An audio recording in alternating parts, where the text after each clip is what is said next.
Welcome to a special Sunday night edition of Worldwide Ramblings for 10/5/25, about 8:33 East Coast time in the evening, US of A.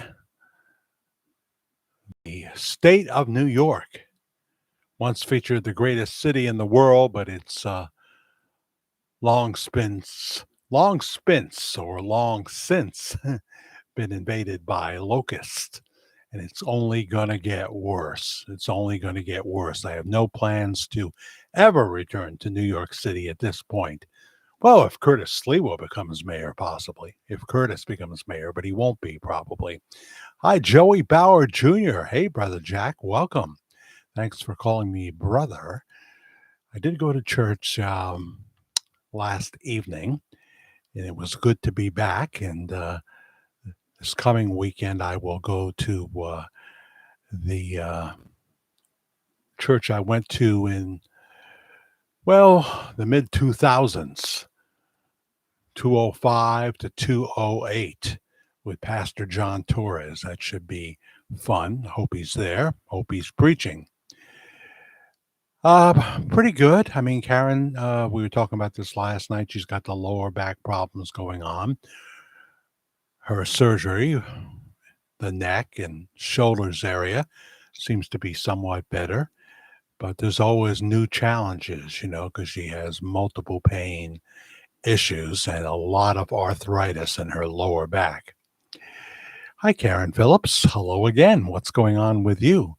Tammy with an I is here as well. You just never know. This is an off-hour show for us.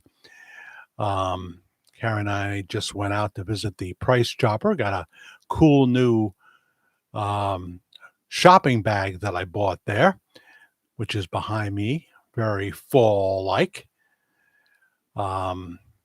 with cider donuts and pumpkins, etc., etc. A lovely, probably, so let's say hot apple cider. Have you had really good hot apple cider and you put that mix in there with the cinnamon and what have you and the other spices? Oh, it's delicious. Delicious.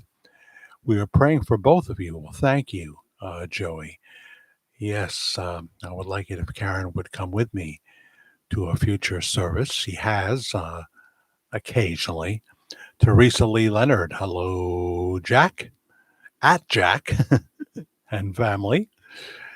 So that's all. That was our big outing, was to go to Price Chopper today. And it was a summer day here in the Hudson Valley in the 80s. Beautiful, beautiful. I was thinking 1 week from today is Oktoberfest at the Polish Club in Pine Island, New York. Starts at 1 p.m.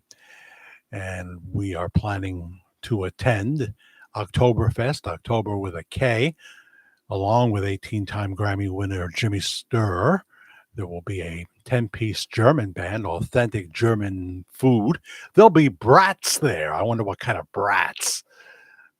Somebody from the generation Y and Z, maybe. I'm not really into sausage stuff as much as I used to be. I was really never that much into Polish sausage, every once in a while. But those kind of things and Polish food, I don't really enjoy potatoes in my ravioli. In other words, pierogies, not really. But if they're made really good and they've got some really good onions covering them, sweet onions, must be sweet, it's kind of nice. And the ladies do a really good job with that in Pine Island at the Polish Club. Teresa Lee Leonard is saying hello. Karen is watching that 90 Day Fiance. So I figured this was a perfect time. I just watch a few minutes as I'm getting ready to come up here, I can't find anything redeeming about that show, and yet it's so popular. The people on it are, self-centered for the most part. And if they're not that way, they hook up with a partner that is exactly that way. Uh, like there was one guy on there who was really hoping to have a son. I don't know if he's married to this woman or what yet, but his parents are religious and they're not going to like her. They're not going to like her. Um, he was trying to explain to her, when you meet my parents, it'd be good if you didn't dress so revealingly. And what's that got to do with anything kind of attitude, you know? So this show, and there's so many spin-offs of it, I don't get it, but that's what Karen watches, and millions of other people too. So thank you for those prayers. And we have 11 watching and 4 likes. This will be a shorter show. I'm not going to say it's going to be long, but we are on here. And let's see here. We mentioned in the title several things. We mentioned Pastor Bob in the pulpit. Pastor Bob in the pulpit. So let's go right to that. His sermon from today, entitled, God Has Something for Everyone. God has something for everyone. So let's just get a teaser, a fair use clip, audio clip of Pastor Bob preaching on this Sunday, October 5th, 2025. Glory to God. I'm so glad that when the Lord saved me, the same thing happened with me. I saw the Lord was moving in the church and I wanted to be part of it. And I said, what is going on here?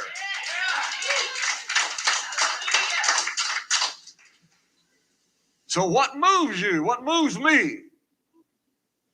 And God knows how to do that. What creates an interest in us for what God wants for us? If God has something for you, He wants you to have an interest in what He's bringing. Let's not be among those who don't care. Let's not be among those who don't want to hear or want to shut the door and pull the shades and say, well, now I haven't got time, or I'm not interested in this. God wants us to hear and to see and to experience what He is doing. And that goes for everybody. Someone might say, now that might be good for you, Brother Bob, but it's not for me. Yes, it is. It's for everybody. God has something for everybody. You are not left out. You're not an exception. Everyone is included in what the Lord is doing. So when God begins to stir and move, there's a commotion. There is there's something that's going on, that this is not normal. This doesn't happen all the time. Come on. Yeah. Hallelujah. Is it not something that we see every day? What is going on here? Look at these guys. Listen to these people. Yes, hallelujah. They're speaking in my language. These are Jews, these are Galileans, or these are Judeans. They don't know my language. What are they doing speaking in my language? They're speaking in all kinds of language. What's going on here? You know? Yes. And so when Peter began to tell them what had happened, and he gave them a sermon, and told them about Jesus, how that God had promised the Spirit, and this is what you are seeing now, what God had promised through the prophet, that He would pour out of His Spirit upon all flesh. This is what you are now witnessing. Pastor Bob Joyce from today's sermon, God Has Something for Everyone. You can find it right here on YouTube or at bobjoyce.org. Bobjoyce.org here, the entire sermon. And they'll be putting up, if they haven't already, the praise and worship as well. I can see you again, and I welcome Carmen Sylvia from New Zealand. Hi, Carmen Sylvia. Hello, hello to you. Miles Wright checks in as well. Hi, everyone. Nancy B. Hi from Texas. One of my exes lives in Texas. I watched his sermon up close.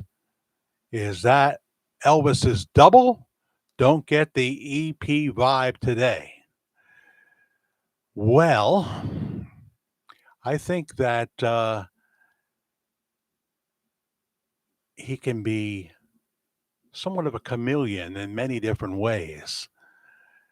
He, in the early days of preaching, 2011, 2012, he sounded often exactly like Elvis Presley, but he can alter that voice a little bit. He can alter it. And obviously, you feel he looks like him if you feel it's his double. Um, but what would you expect him to do for you to feel the Elvis Presley vibe? You know, he's very serious when he's in the pulpit. For the most part, he has some fun sometimes, but he's usually very serious. It's the eyes all wrong. Oh, I disagree with that. I think it's the eyes that tell the story, you know, and that's why there are others that look like him. But go to my video, Nancy B, called Wild Elvis Video. Um, it's got it's going on 67,000 hits. I play roll-in video from someone that a gentleman named Greg Pritchard visited when they went to Benton. They were going for service, but they picked the worst weekend because there had been a tornado or two in the area. What it brought to Benton was flooding, and they lost power. There was no church at the power. They could have no service that Sunday. With that said, you know, Paul and Silas would have still had church, but, you know, they didn't. And it was warm out. And so when Greg Pritchard and his family got to the hotel in Benton, there was no power there either. But he was able to find out where it looked like Bob Joyce lived. The Bob Joyce that he encountered there seems different than the man who preaches every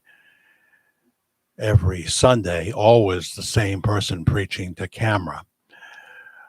Anyway, in that video, I'm not going to tell the whole story here. You can see it there.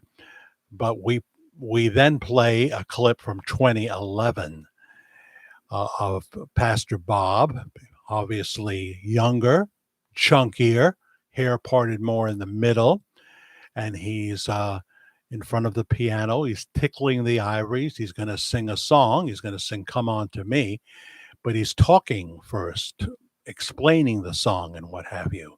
The voice seems identical to Elvis. It's the same man you just heard. I believe that. And then he starts singing, but it is the eyes that give it away. When you see him at the famous nightclub clip with his son, who's I should say son, who is an Elvis impersonator, authorized by Elvis Presley Enterprises, I might say. Some are, some of the impersonators are, and some aren't. It's not just Matt Joyce that is. When you look into his eyes, when you hear him sing, when you hear him talk, I think you're looking at Elvis Presley. That's my personal opinion. I speak of possibilities. I could be wrong about the whole thing. So, but remember now, we're looking at if Elvis were still alive, and if he is the pastor from Benton, he's 90 years old. So he's going to change somewhat, but he's still a very handsome man with gray hair. Um, Wild new Elvis video. Wild new Elvis video here at the Virtual Church of the Disillusioned. Helen McDonald, hi Jack and all from Australia. We've got quite a following in Australia. I'm going to read a letter from someone else from Australia telling us about the Queensland area. Have you been there, Helen? We're going to go to letters in a bit. And Heather is here. That guy in the house had a weird fold on his eyelid and very little eyelashes. See, you are a detective. Things that I would miss, you catch.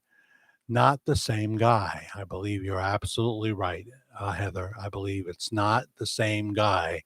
He doesn't have the Elvis eyes. Hi, Carolyn Mullins. Welcome.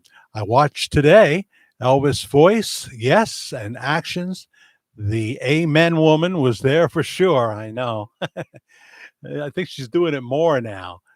Um, just about everything he says, and there's a few others that join her, have to pepper every sermon with hallelujah, amen, preach it, and all this over and over and over again in every sermon. And uh,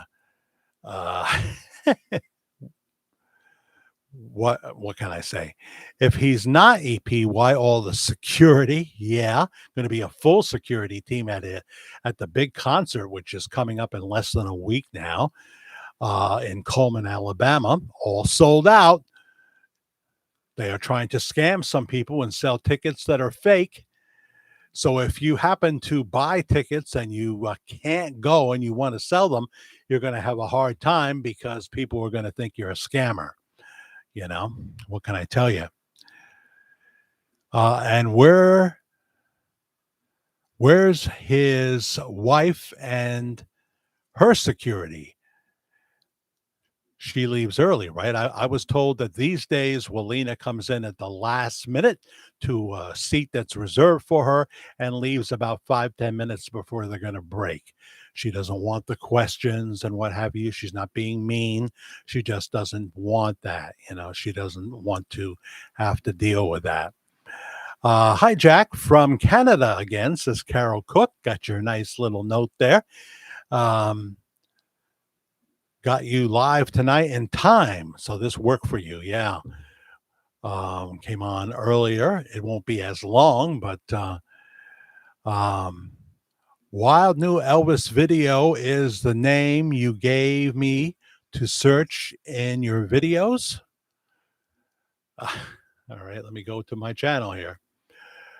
There it is. We hit 1K with the show we did 2.5 hours, which went into this morning. Started at about 10 o'clock and went to 12:30.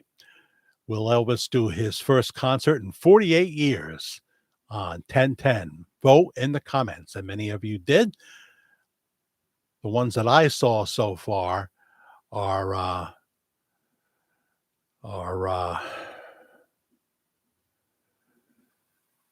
all in the affirmative.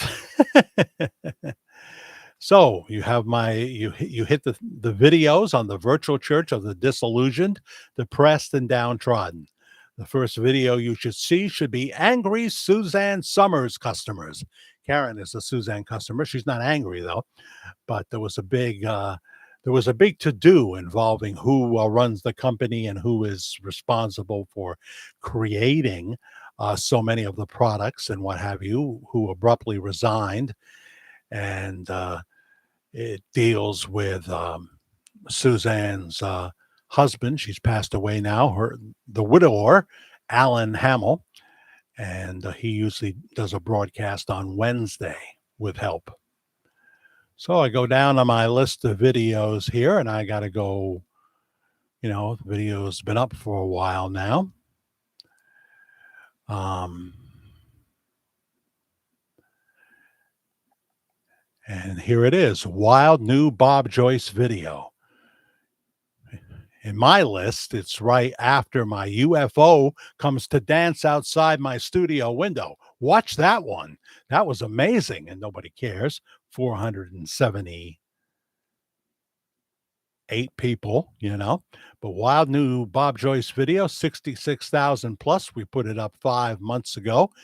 The thumbnail is the picture of who I believe is Robert Wayne Joyce, not the pastor you saw preaching today, in my opinion. I could be wrong, but most people seem to line up with that. Let me see here. Let me click on this. It'll probably go right to a commercial. Those subjects, because you'll be lucky to find 3 or 4 pieces of information you could use. I'm talking about other people that they say fake their death. Here is him in the church from 2011. The part in his hair is not quite in the middle, but it's higher than it is now. And he's definitely heavier. But, you know, the, the beard is trimmed nicely. And let me see here. And there comes a commercial. Let me get rid of that.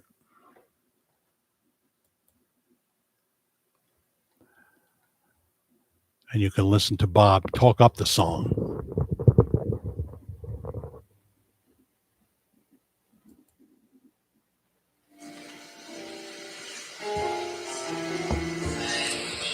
I sit up late one night at the house and had my guitar out in the living room, and I was seeking the Lord. And I just began to sing. And he sort of began to sing to me in my spirit. There's a scripture that says that. It was, he will rejoice over us and sing over us. So he began to put into my heart the words of Jesus said when he said, "Come unto me, all you that labor and heavy laden." I can't play any of the song because when I'm live, they'll cut it in real time. I have to, when I'm trying to play a song, I have to do it in a pre-recorded video. YouTube wants the ability to look it over, decide whether I can use it, whether I can monetize it. Sometimes often they say you can use the song, you have permission to use the song, but you can't monetize it. Sometimes they say the creator is willing to share monetization, that kind of thing, but they don't want me to do it live, so I can't do that. So wild new Bob Joyce video, it's right on my channel. That's all I can tell you. It's there. I just found it. So I don't know. So let's go back to the live stream so I can see it. Hi, Elaine Peterson. She's saying hello to Helen. Thank you so much. Sorry to be a bother. You're not bothering me at all. Just hope you can find it. Okay. Jack, wonder if Pastor Bob's wife has a German accent. I don't think so. In fact, I haven't I heard her say something a little bit here and there. I think she was just in Germany because her father was serving in the army as well, maybe as an officer. Maybe he hooked up the meeting between um, soldier Elvis Presley and Walina Hattie. Maybe he did. But in 1975, I don't believe she married the current pastor of Household of Faith, who now calls himself and has for uh, obviously now a number of years. I don't believe she married him. She married a guy that looks nothing like Elvis, especially back in 75. We actually see him, the pictures that we have of Robert Wayne Joyce, who would be about 74 years old now, is from maybe early 80s when he has kids, when he has Matt and Sabrina. And so we see a young Matt and Sabrina. Those are his children, Robert, Wayne, Joyce. It's a very confusing, complicated story. That's for sure. Um, any of you have anything to add about that? Feel free. So,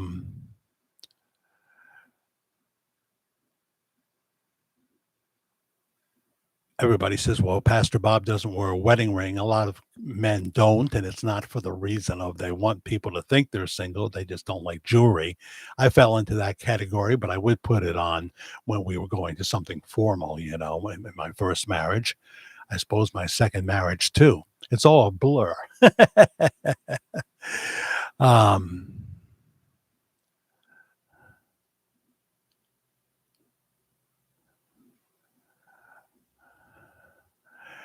I'm told these days she just leaves before the service ends. Not the typical pastor's wife. And I know he has referred to her as his wife. They went to Mar-a-Lago together. People say that they always leave separately at the end. He's alone in his pickup truck, I think, when he leaves. Security escorts him out to the pickup truck. I bet you in that pickup truck, he's got some protection. I bet you most of the church does. The regular members, which is only about 25% of the congregation. Frank Glover's here. What do you think about Bob doing Love Me Tender now? Is he slowly revealing himself now? Something's going on, right, Frank? I mean, we can't get into his psyche per se. This probably would have been in the afternoon after a lunch, right? That's usually from time to time they have a lunch and then they go back into the studio for a little sing along. And it's at that point he will sing something like Can't Help Falling in Love to You, which he dedicated. He said, This is for my wife. And he was talking about Walina. She was sitting right there, which probably meant she went to the luncheon. And then another time, far more recently, he sang The Wonder of You, one of my favorite Elvis songs. Just him and the piano.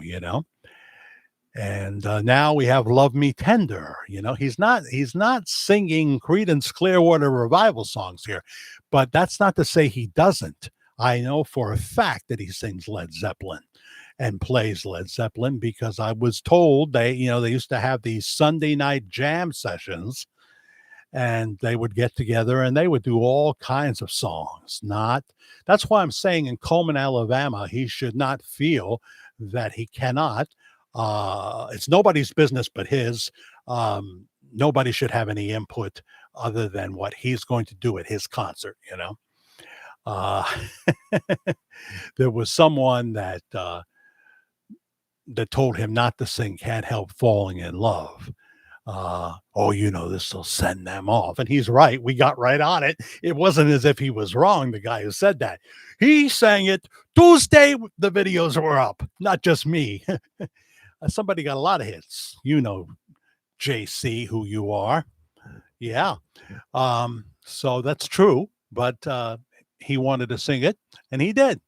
So if the Spirit so moves on Thursday, you always want to give the audience. Now, see, in Coleman, Alabama, it would be an audience. But last week's sermon, when he talked about keeping in step with the Lord, I didn't catch this until I caught it in real time. That part. I knew what I was going to play and everything, but I had listened to it, but I didn't catch what he said. He called this gentleman up and he started he was talking about the military and how you have to keep in step and the drill sergeant. And he started to do the beginning of GI Blues. He started to do the beginning of the song GI Blues from 1964. And then when he brought the guy up, he said, face the audience. I've been going to a lot of churches for a lot of years. And at that point, it clicked. I've never heard a pastor say, when he brought somebody up, and I have seen this done a number of times, face the audience. It'll be face the congregation. But perhaps Bob is much more comfortable with the term audience, you know? Yeah. So, what did you say again? um, yeah. Do I think he's slowly revealing himself now? Boy, this is so tough because it's like we have to get inside his head. We have to get inside his head. I mean, what would you say about the Friday night concert in Coleman, Alabama? Now there is a link to that, and I don't know if I can really say it. Um, the person who's the link is probably already said it. I have a feeling, but someone involved with the album, the CD, uh, Safely Home, is also responsible for Coleman, Alabama, the picking of that venue, I think, and they probably live in that area. So that's why Coleman, Alabama, and it seems like it's a beautiful facility. Obviously, they know now they've got to pick bigger venues in the future so they don't sell out so quick. And I mean, all of a sudden coming to Coleman, Alabama for a concert, not Pastor Bob Joyce, but Bob Joyce. Bob Joyce in concert. They don't say anything about what kind of music it's going to be, not till a few days ago. And then they added gospel concert, gospel concert. And so we're talking about you want to be in the front and you can gather up 7 other people besides yourself, a table of 8, $2,000 meet and greet and your dinner. Everybody at whatever price level, including the $65 price level in the back, gets dinner. You're going to get your dinner second to those people in the front, though. It's the way it is, you know. So then you got VIP with a meet and greet, and this is all going to be before the concert. $275. Then you've got the next section, which is what, 125, I think. No meet and greet though. And then you've got the general admission. You still get to sit down and have dinner, $65. And of course, it's sold out very, very quickly. Very, very quickly. I know he looked nervous when he did the song with Matt and the Bar back in 2011. Another excellent point on your part, Frank Glover. He didn't want to do it, but Matt was insistent that he do it. He wanted to come up there probably. We've never seen that footage, right? Anybody have that footage to put up of Matt calling him up? And did they do anything besides that prior to that? All I know is the time when it was time for Matt to do American Trilogy, he wanted his daddy to do most of the song, and Daddy was somewhat reluctant.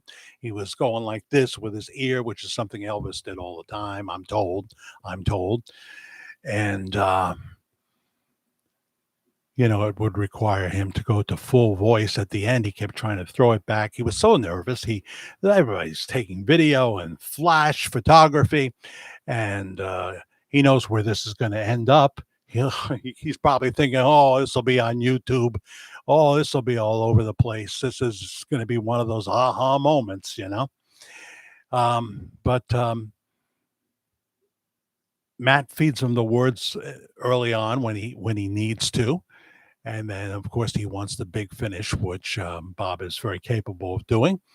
And he realizes he's got to do it. So he goes to full voice and finishes American Trilogy, which is an aha moment from the former place known as Benton's in Benton, Arkansas. So yeah, he was very nervous there. But yet, talking about your first observation there, he seems to have something in his DNA, has had all along, that needs to drop these hints, needs to do things that he knows full well will be talked about.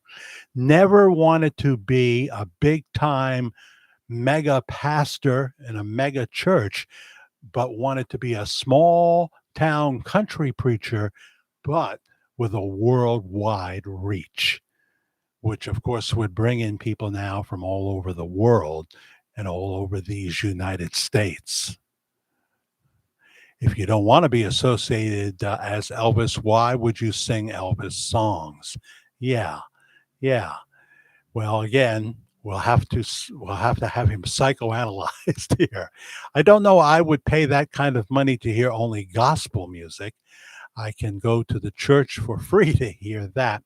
Well, I suppose you got to think about the level of say Bill Gaither, Mark Lowry, former lead singer of the Gaither vocal band, the Bill Gaither sing-alongs. There was one here in Poughkeepsie that I went to. I'm not in Poughkeepsie, but I went to Poughkeepsie. This goes back to the first marriage, and you know, the Bill Gaither. It's professional talent. It's professional talent. So uh, you're seeing something extraordinary. I mean, let's face it. Household of Faith has this wonderful pastor, and the other and the band is pretty good. I've never heard a note that the organist has played, so I'll listen this week and see if I can hear the organ. I'd love to hear it just play by herself a little bit. Is this possible? I'd love to hear the backup singers throw it to them, like say they were a female version of the Jordanaires. I don't know where the guy went. I hope I didn't discourage him. You know, I really hope I didn't. I don't think I got that kind of power. I'm just saying that would be a million to one. But anyway, Nancy B hits the thanks button for $5. Thank you, Nancy B. I appreciate that. Love your shirts. Well, I've got many, and half of my shirts are from Hawaii. No, three of my shirts are from Hawaii. Don't boast. From Carol down in Florida. God bless her heart. And the rest, a lot of them are the No Boundaries collection from the Big W, Walmart. They come out every spring, and I get in there as fast as I can. We used to go up to the Monticello Walmart. The ritual is we go to the Wanbo Chinese Buffet on Route 52 in Monticello, New York. And then we go over to Walmart. And because I know it's about the time when these shirts will be coming out. They're gone now. They're all replaced by heavy sweatshirts and stuff like that.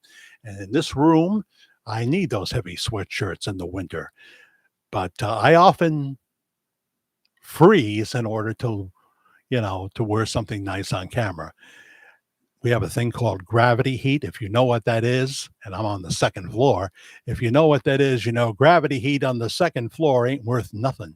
And then I don't like to keep the vent open because we're broadcasting late and there's a guy living downstairs. So it's a drag. He's nice and warm, but I'm not. Thank you, Nancy B. Brenda Gaskill, Tammy, and you can meet and greet at the church. I don't know who she's talking to, or talking about. Tammy with an I. I don't know. I would pay. Yeah. So I would just say that for professional contemporary Christian and I don't want to call it entertainment, but look at the guy who led praise and worship at the Charlie Kirk memorial that President Trump would speak at, and eventually Erica would speak, and the vice president. Everybody was there. Everybody was there. He became like second only to Taylor Swift on Spotify, this praise and worship guy whose name I wish I could call. He's been in the contemporary Christian field doing this for a while now. But if you're going to go see him, you're going to pay. You're going to pay because he's got people to pay. He's got a tour bus outside. These things cost a lot of money. A lot of money. I'm starting to talk like Trump. Maybe I can work on it. I still like the video of Bob playing piano next to Elvis's piano player. I was Elvis's piano player playing the bass guitar, and did he Did he have on bib overalls? Because that's not. That's not. Oh, come on! I hate this. What's his name? Tell me, Elvis is touring piano player in the '70s. The man who wrote "Count Me In" for Gary Lewis and the Playboys. I love that song. Wish I could play it for you now. "Count Me In," and he wrote a couple of songs for John Denver, and he don't wear bib overalls. Joe Murphy wears bib overalls, and yes, I don't see him anymore, but yes, I don't know if he's even still with us. I hope he is, but he's not as handsome as somebody. Give me the name, please.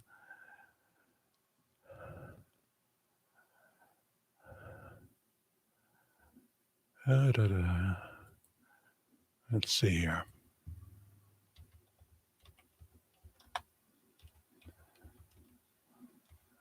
I hate when I forget something that I definitely know, you know. Glenn Harden, yes, Glenn D. Harden. Um, Elvis's main piano player for much of his later career, from 1970 to 1976, was Glenn Harden, a member of his touring and recording TCB band, Taking Care of Business.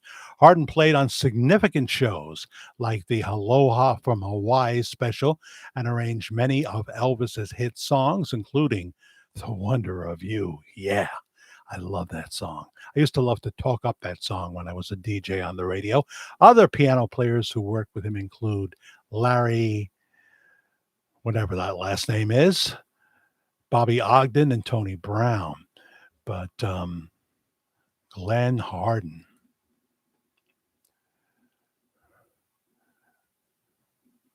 He has performed and recorded with such artists as Roy Orbison, Elvis Presley, Amy Lou Harris, John Denver, and Ricky Nelson. He was born in Wellington, Texas. He got out of the Navy in 1959 when I was 3 years old and began his musical career. He played with the house band at the Palomino Club in North Hollywood, called Country Music's most important West Coast club. So there you go. He is 86 years old now, and so people tell me that he's visited there, and I don't see this kind of thing. Say he did come up and play the piano, you'd never see it. They wouldn't edit that out for broadcast. They've done it before. I believe that's a true statement. Enough people have told me. Nancy Whitmore is here, and in memoriam, her late husband, Terry Whitmore, $5. Thank you so much, Nancy, for hitting the thanks button along with Nancy B.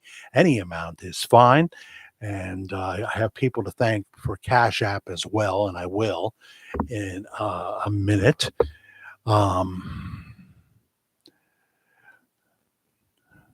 No Elvis touring piano player is on one of Bob Joyce's videos in church.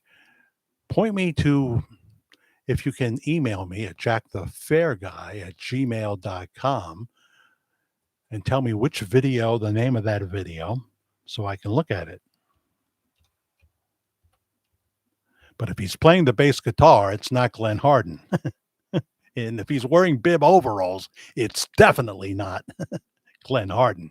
The guy's a multi-millionaire, for goodness sakes. For goodness sakes, I got the hippie shakes. Yeah. Sometimes I'm just a ball of confusion, though.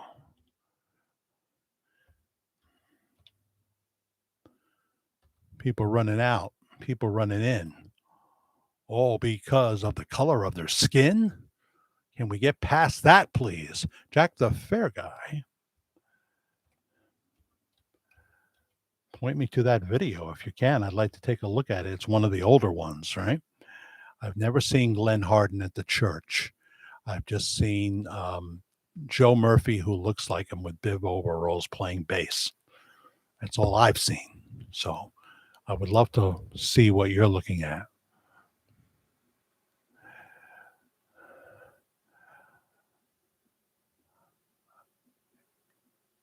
Because if Glenn was playing the piano, Bob probably wouldn't be, that kind of thing. Tammy Griffin says there was a few at the Kirk Memorial, Brandon Lake, Phil Wickham. Yeah, I just heard that name, Phil Wickham. Chris Tomlin, I used to play his music. I know who he is. He played it on the Sound of Life radio network. Carrie with an I and Carrie with a K.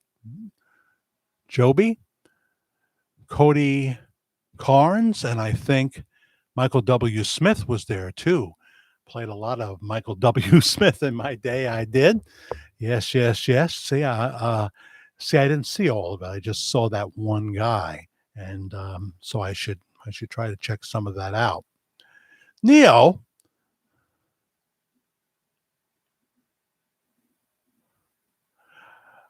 I knew a millionaire that lived in a custom double wide trailer. I bet it was nice. Drove a regular car and went to bluegrass shows. Sure. He was playing piano next to Bob, both playing piano. I wish you could give me the name of that video if you were able to find it. I have not seen that one. I just saw, and I bet he wasn't wearing bib overalls, was he?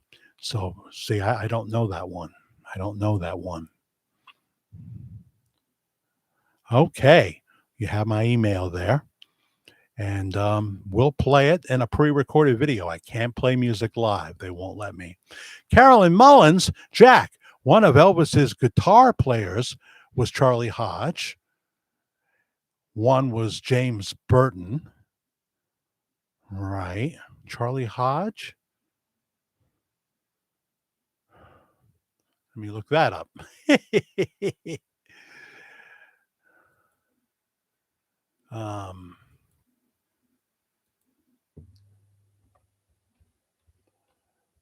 See, we have fun when we're live here. You never know what's going to happen. Sometimes, like today, the show goes in a different direction. Okay, he died in 2006 in Knoxville, Tennessee.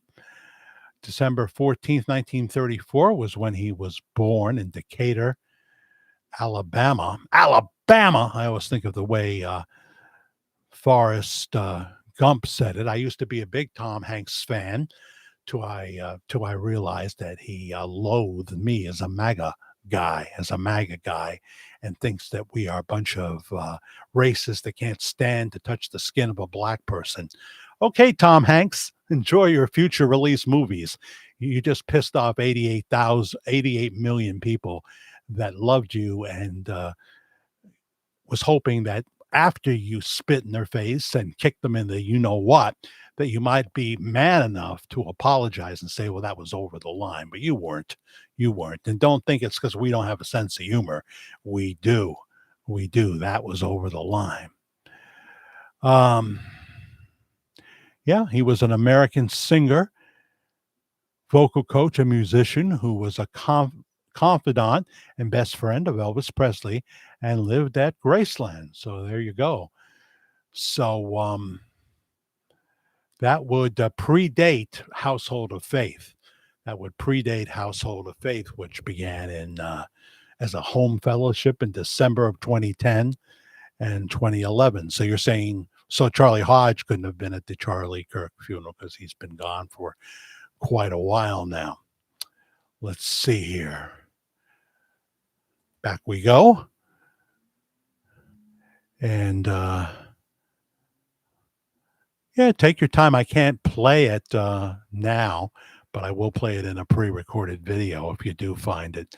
In other words, I got to have Andy come up here and roll it in for me.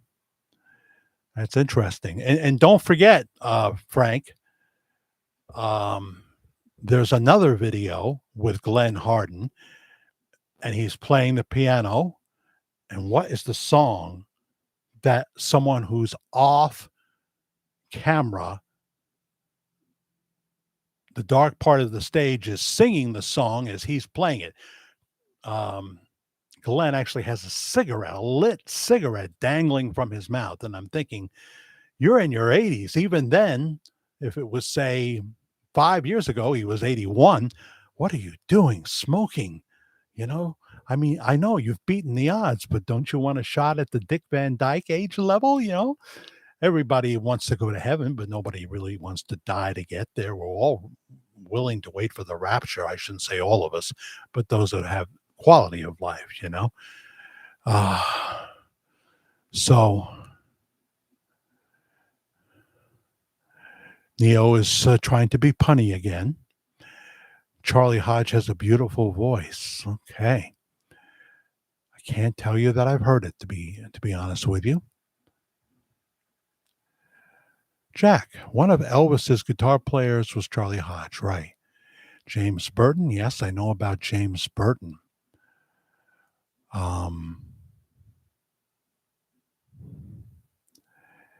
And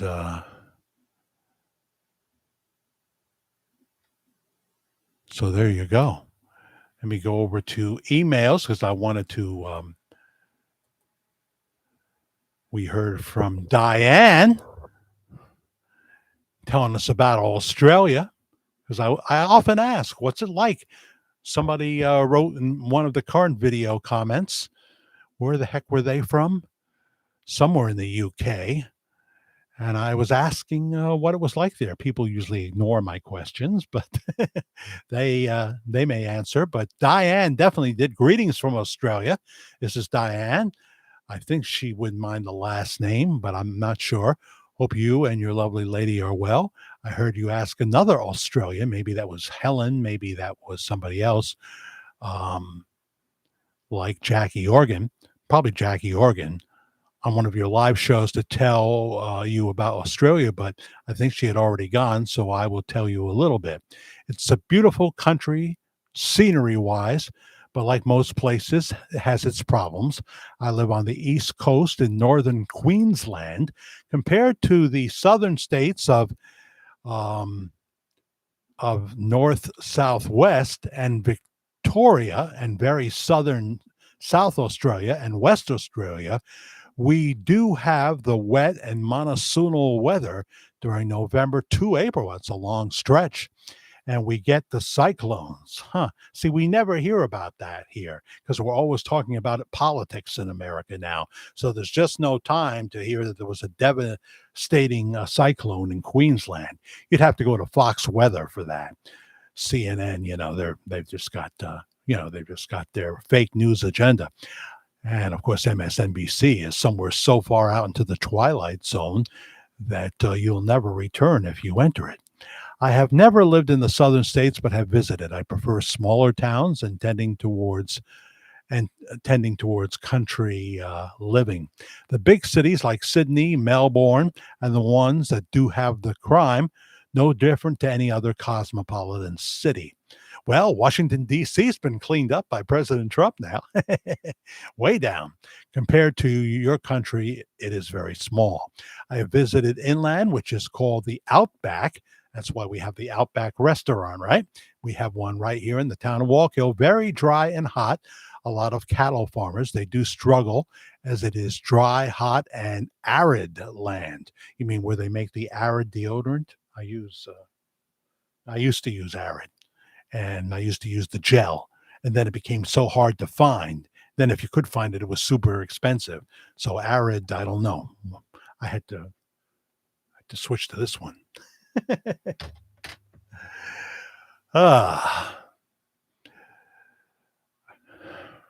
They do struggle in that hot and dry weather. I don't follow politics. To me, my opinion is they all sit at the same table. So when governments are changed, it's just a different face. Nothing real good seems to happen, as I just said, my opinion. Cost of living is high, but then everything is. An ordinary suburban home, which would approximate 5 years ago costing between $500,000 and $600,000 is now $1 million. As Australia is surrounded by water, we don't have the problem of migrants walking in, but in the very top end, because we are close to Papua New Guinea, there is the risk of boat people coming from Asia. So the Border Patrol is constant. It's a good place to live. I hope that helps. It does, Diane. Thank you very, very much. Is Bob Joyce involved politically in any way? Is the question. And thank you, Diane, for writing me that nice email at jackthefairguy at gmail.com and telling me about where you live. Um, he can't be political on camera because if he is, he will lose his tax exemption.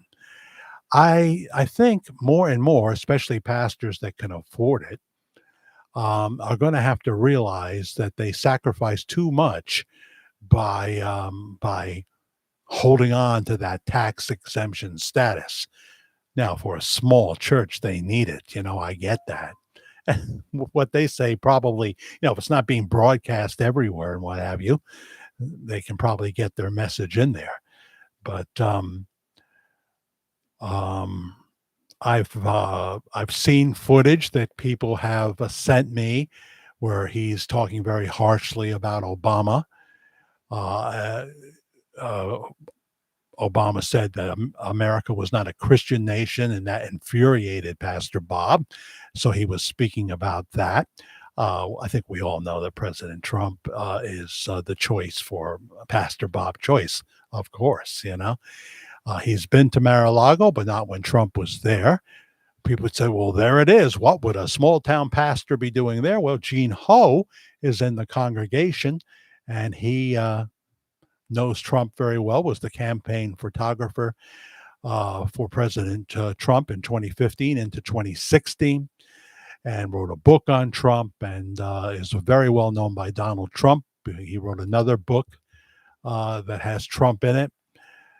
So you could say that he got him. What it was a big fundraiser, and Pastor Bob came to pray the benediction, to say prayer, and be a spiritual force and source at that event. Everybody wanted their picture taken with him. He was very, very popular with the billionaires. Gavin Nunes, who of course he did run Truth Social, but now I think he's got a government post, doesn't he, in the president's cabinet.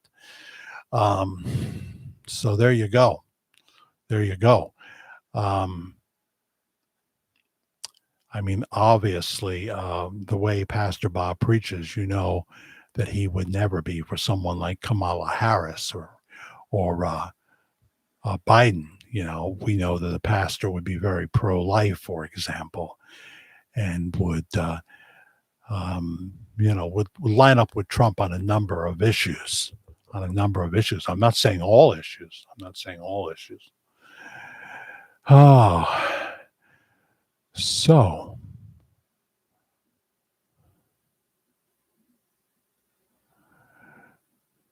Neo. You live near Outback? That's the only way it would be Outback if you lived in front of it.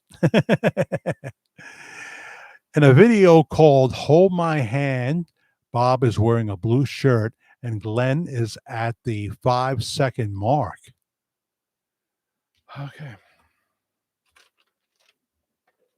Thank you, by the way, Frank Glover.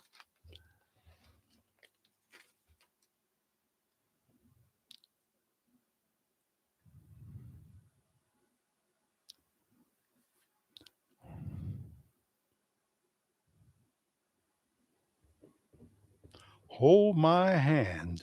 And we only have to go 5 seconds in? But that would be the music service, right? That would be the music service, not the sermon. So why would it be called? Now you got my curiosity up. Let's see. Hi, Jody Smith. Welcome. I just saw that you were here through Elaine Peterson, and there you are. Evening, Jack. Had a day off of work today. All right, very good. Diane's email nailed it. It's our wonderful country. I live in South Australia, but have traveled most of the country, including Queensland. I see. But have you met Paul Hogan? I shared the video link, and yes, it's the music service, but it's a single song video. Okay. Let's see here.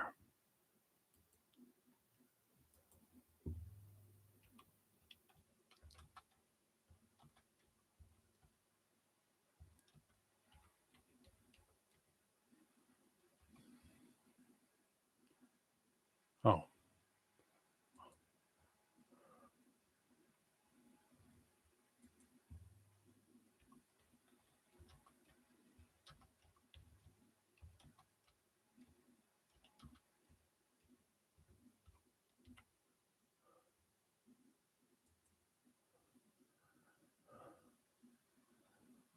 Okay. I can't play this song. It's from a few years back.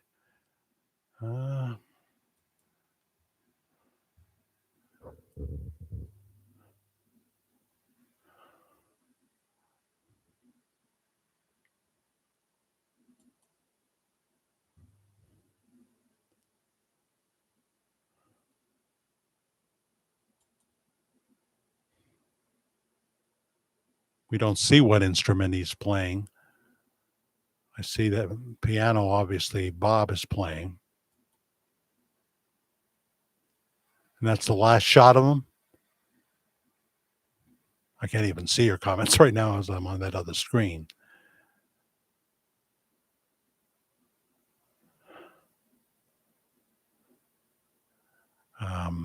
Hold My Hand by Pastor Bob Joyce. That's the name of the video that you can find. I have seen this. I assumed it was Joe Murphy, but now that I'm looking, I wish I could see more, because when I saw Joe Murphy, who does look like Glenn Hardin, he was wearing the bib overalls playing a bass guitar. I'm just going throughout.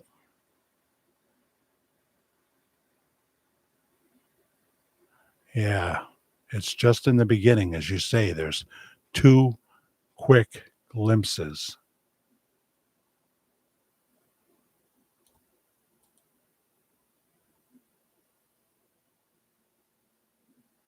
Just looking at this.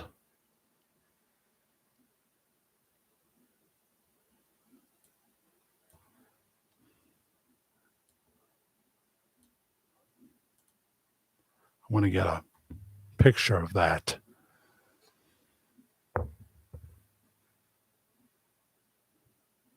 Yeah, this goes back to the John Cook time. 9 years ago, it was put up. It's got 1.9 million views. Pastor Bob doesn't usually get that many. So there's a reason it's got 1.9 million views. So whether it's true or whether it's just perception, and Pastor Bob knows all about perceptions that people have. Why is it not playing now? Why am I going round and round? All right. So live stream okay? Just want to check on that. Good. 54 watching. Please subscribe, like, and hit the notification bell. Yes, let's get the 25 likes up if we can. If you like anything at all, please take time to do it. Hey, Bertha Blackwell, where you been? Welcome back, Bertha Blackwell. And get rid of Charlie Hodge tab. Get rid of that tab. And that's still refusing to play for some reason.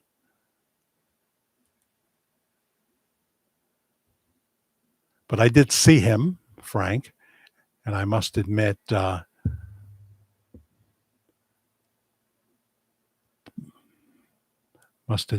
it does look like Glenn Hardin.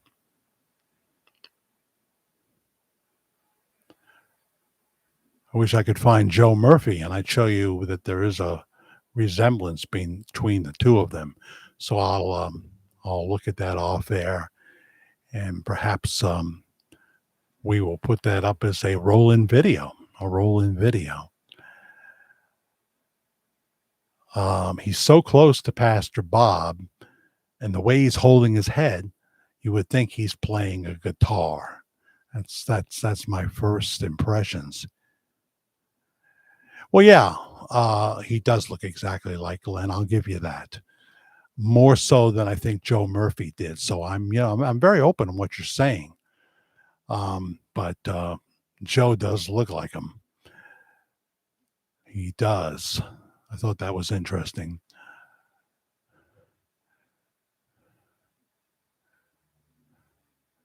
What is three severed heads saying my favorite serial killer?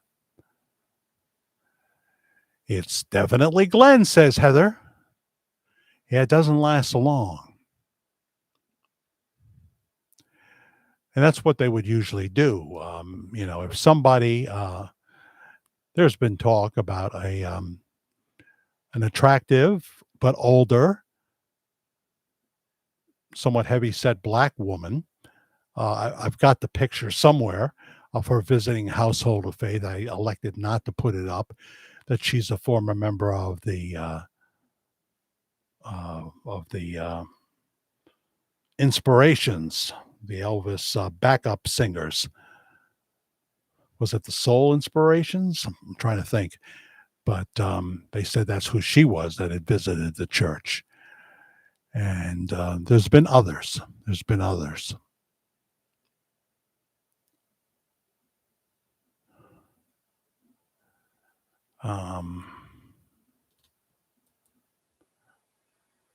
I worry about refreshing sometimes because I'm afraid I'll refresh everything and lose the stream. Taking a chance.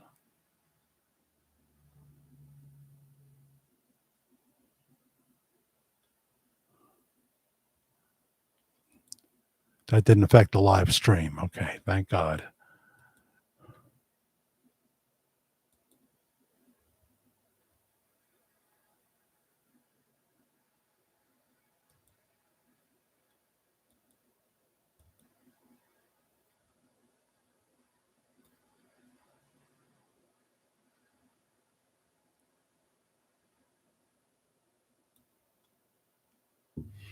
All righty. Got a little red square by his eye. I don't know why.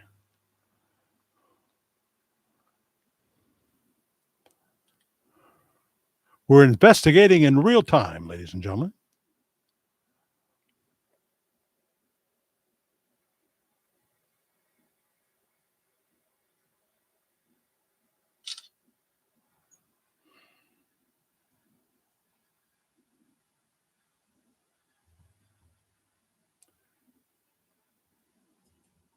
Never know how it's going to look when you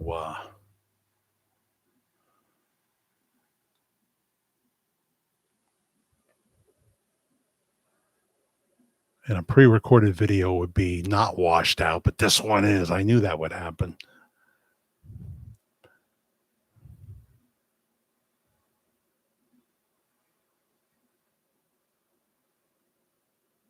And turning off the lights doesn't help it.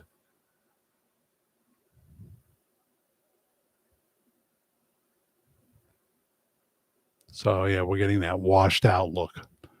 But we'll probably roll that in. Jack, says Jody, I've been thinking that 2026, it's going to be the turning point for Pastor Bob. Ah, yes, you like those predictions, I know. Bob, because of circumstances out of his control, will lead to an omission, not admission, an omission. He's been omitting all along, perhaps. That will be subtle, but will draw mass attention. Well, that's, that would be saying in 2026, Dick Van Dyke is going to die. You're probably right. You're probably right. But I know what you're saying, and I don't disagree with you, Jody. I feel that as Phil Collins sang, something's in the air.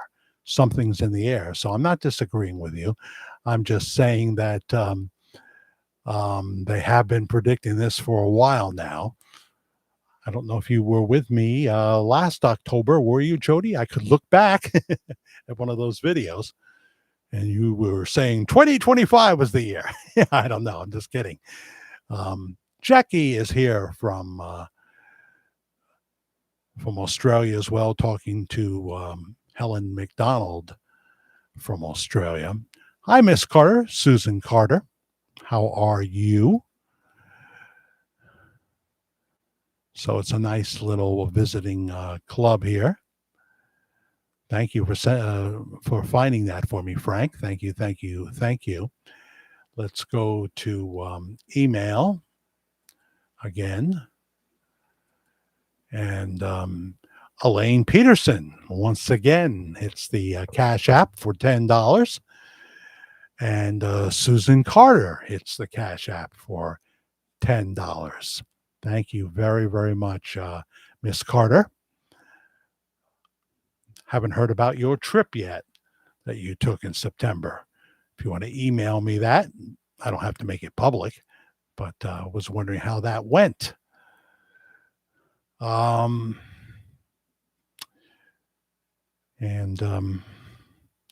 So that was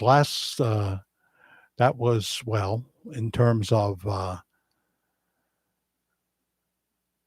Elaine Peterson, she just hit the Cash App for $10, and Susan Carter hit it for 10 late in the show, and I didn't see it till now. I thanked her in an email. Sometimes I have your email, and sometimes I don't. I can't thank you if I don't have it, Jupiter's Realm. But thank you for hitting the Cash App, Jupiter's Realm. And Vinny was here. He hit the Cash App for $50 last night. Elaine Peterson for 10 last night. And I appreciate that very, very much.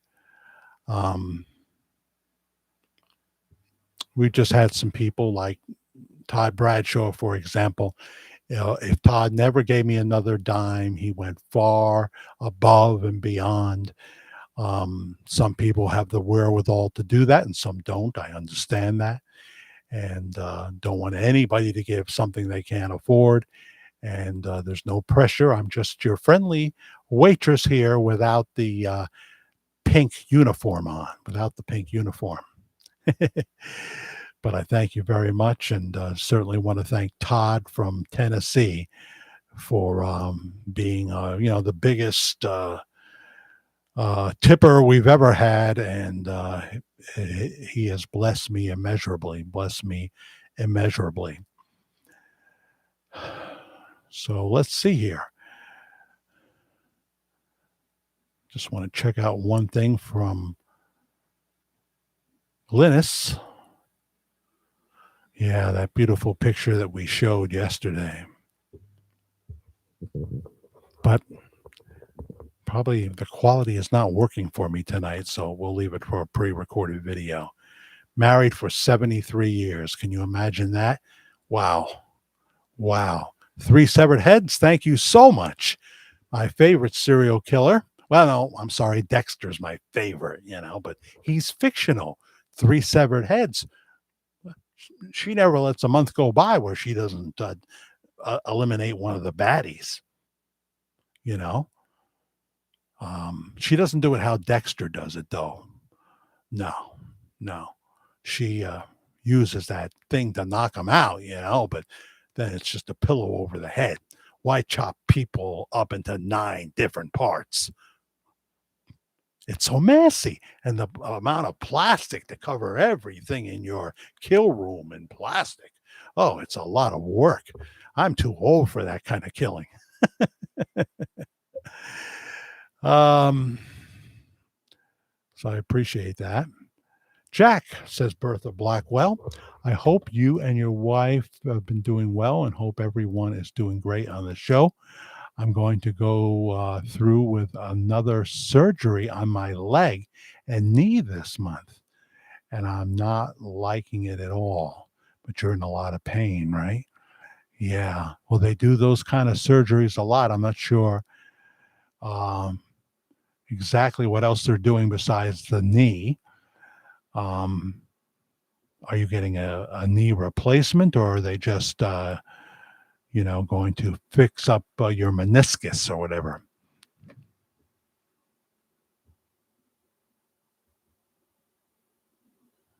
Am I over my sweet cravings today? Well, I fulfilled them. Only one. But when we went to Price Chopper, they make the most glorious black raspberry jelly donuts over there with the powdered sugar.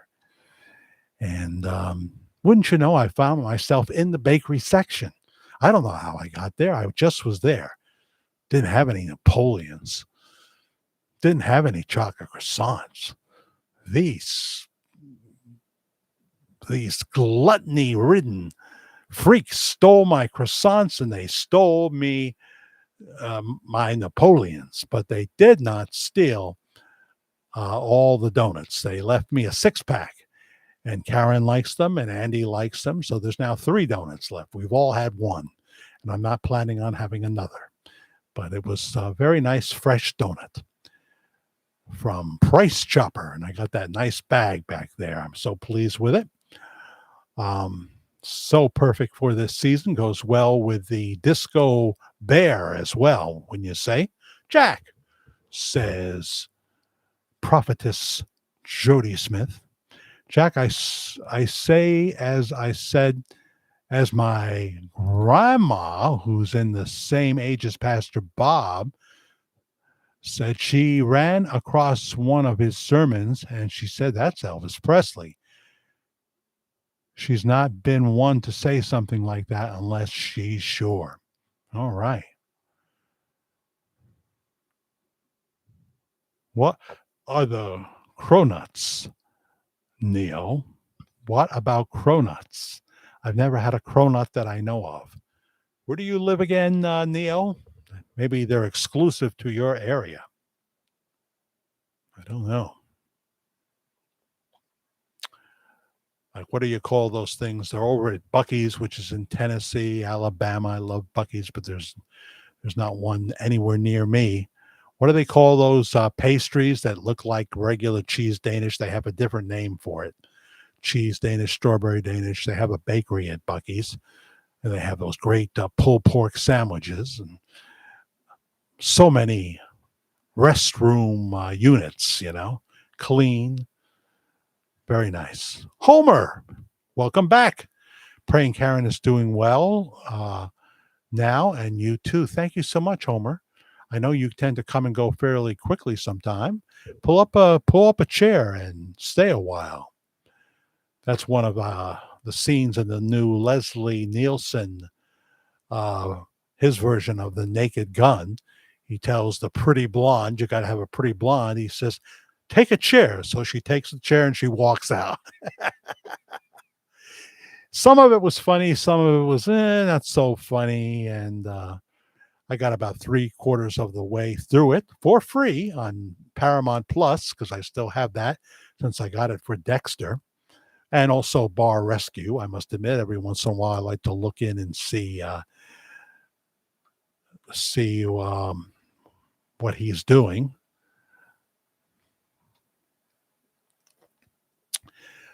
John Taffer. He's a hoot. He just opened up his own place in Las Vegas.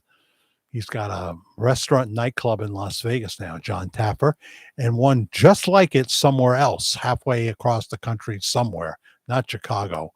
You wouldn't want to put it there. Too dangerous. I think that Bob will be a new Elvis show. I already had a knee replacement, and it didn't work, really. They put rods in the front of my leg, and it didn't work. Oh, boy. So I have got to have another surgery. I assume a replacement. I see. Yeah, that's a lot, right, Elaine? So sorry to hear about that, Bertha. But, they told Karen, in terms of her lower back, when we went Tuesday to Westchester Medical Center to see Dr. Kynan, brilliant surgeon. You can just tell he's a brainiac. He looks at, he's like 6'4", 6'3", maybe. You can tell he was in the top percentile of his class. You can just tell. And so she started mentioning her lower back, and while she was in the hospital after having the neck surgery with the rods and the new larger disc put in her by her shoulder blades and fusion and all that, she still, while she was in the hospital, was experiencing the lower back pain. So she asked for an MRI, and Dr. Kynan approved that. through his assistant. And so he said, "Yeah, you got a lot of arthritis in your lower back. Got a lot of arthritis." He says, "I could go in there and I could scrape it out and what have you. You'd be miserable for months. So my suggestion is go to your pain management doctor, get some injections, and then start the special exercises. Try that because you're not going to be happy with the lower back arthritis remover. You're not going to be happy." But I know people do get arthritis removed. Anybody got stories? Yeah, Tammy knows exactly. So now I just got to pronounce it correctly as the next. Um, can you sound it out for me, Tammy? Because my son would know this very well, and he directed me to have. I've had a couple at Bucky's, and that's something we don't have here. I mean, we have something very similar. We call it a cheese Danish or a strawberry filled Danish, but they call it that. Um, Carol Cook, yes, she has been with us for a while. It will be interesting to see what happens when they release the Elvis autopsy results. I hear they've pushed the time back, Jackie, that it's not going to be 2027. I don't have verification on that, but I've heard that they've pushed the time back, and I don't know to when. Yeah, how do you say that, Brenda? You're not sounding it out. You write it like, you're going to teach a 3-year-old how to pronounce it.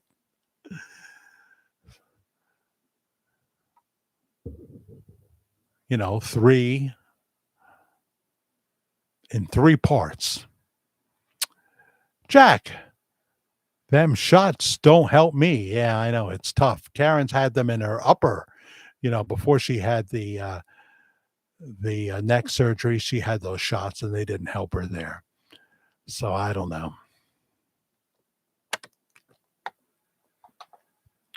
Karen's been dealing with this for a long time.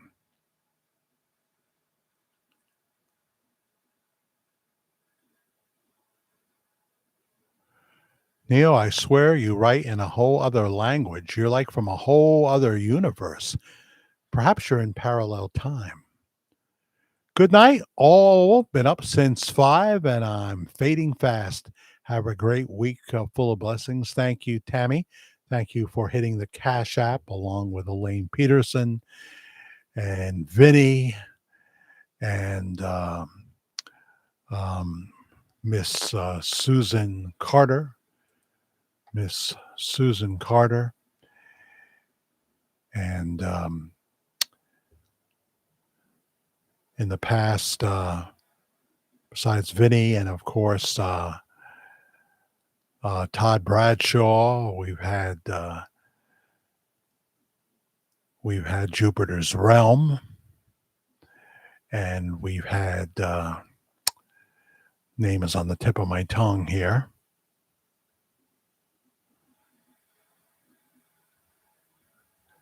My Cash App handle, should you have that on your device, is lowercase letters Media Guy 56, MEDIAGUY 56. I get more of it when you use the Cash App. But I'm very thankful to Google for the thanks button, and that definitely makes a difference in my monthly totals. Big time, big time. So thank you very, very much. Media Guy 56. And back we go to the live stream. Look at that. Already it's 10 o'clock. That fast. It's amazing, isn't it? Yeah, I think as you get a certain age, just about everybody has arthritis. But it is true that, you get arthritis in your knees and you push through the pain and you start walking around, putting in a mile or 2 a day. Before you know it, it's going to feel better. First, it's going to be burning and you're going to say, oh, this is too much. But if you can push through that, you usually find out magically that the pain starts to ease. And of course, there's things you can take as well. You don't want to get hooked on ibuprofen, though, or even Tylenol or aspirin. I was here earlier, but my message didn't send, or maybe I missed it. Hi, lovely Rita, Rita Maid. Welcome, welcome, welcome. I'm glad you are here. Good to have you aboard. Brenda writes it in big letters instead of sounding it out. Collages. That's what that looks like.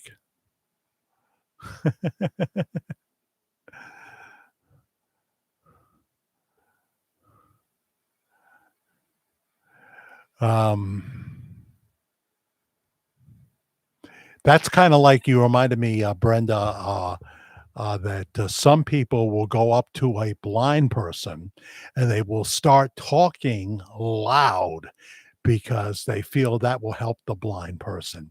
If they speak like they're speaking in all caps, and I love to write in caps, so don't get me wrong. If they speak like they're speaking in caps, which people call shouting, people I used to do a lot of it, and they said, "Why are you shouting at me?" And I didn't intend to. It's just I love caps. Certain words I like to put in caps. Certainly like to put the first letter of the word in cap. I'm trying to emphasize something here, But thank you, Elaine Peterson. So there's 55 watching and 32 likes. 32 likes right now. And I said I was only going to do an hour and a half. So I think I'll hold to that because we've been on quite a bit, haven't we? We've been on quite a bit in the last few days. I'll get over there and Karen will still have, but the 90-day fiance thing, it just keeps going,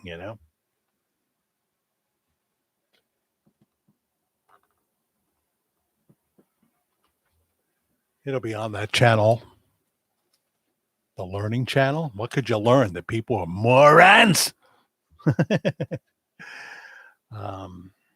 People to stay out of a relationship with, these kind of people that you see here. They're not actively involved in trying to find a cure for cancer. I'll tell you that much. I'm so glad to hear that you love spending time with the family here, Elaine Peterson. You are an integral member of such family.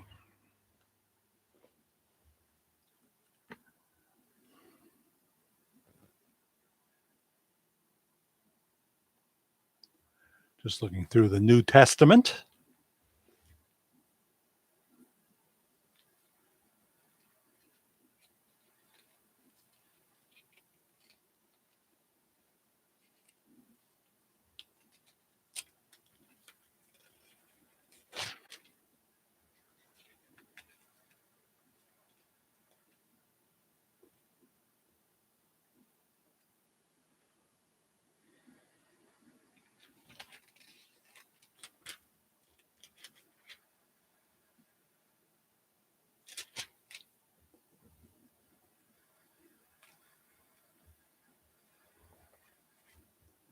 Don't want to read something that I've read recently,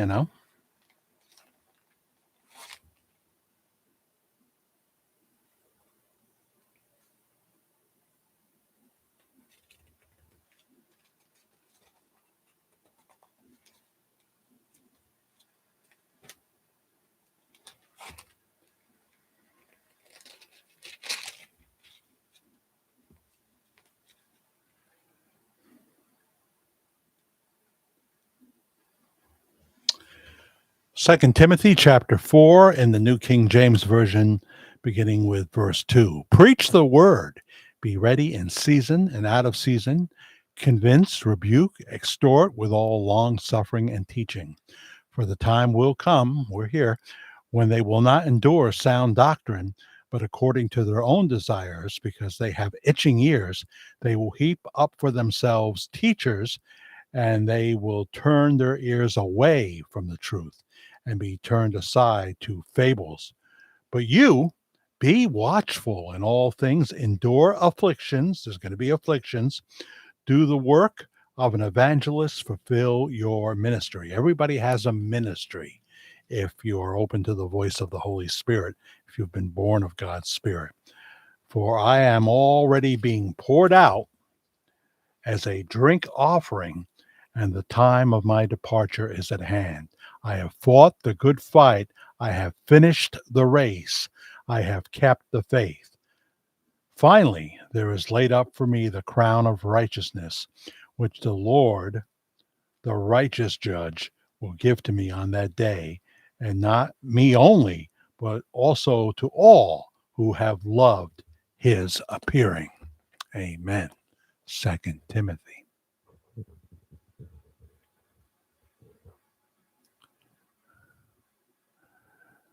Three severed heads. Her knees are still problematic. Replacements due to the knee structure. Many don't work, but if it works, it's great. Yeah. Hey, here's Gloria Drummond. She has her own channel here on YouTube. Check out Gloria Drummond. She goes live and she's talking about Jesus. Jesus is the only answer. That is a good scripture, Gloria. I agree. So check out Gloria.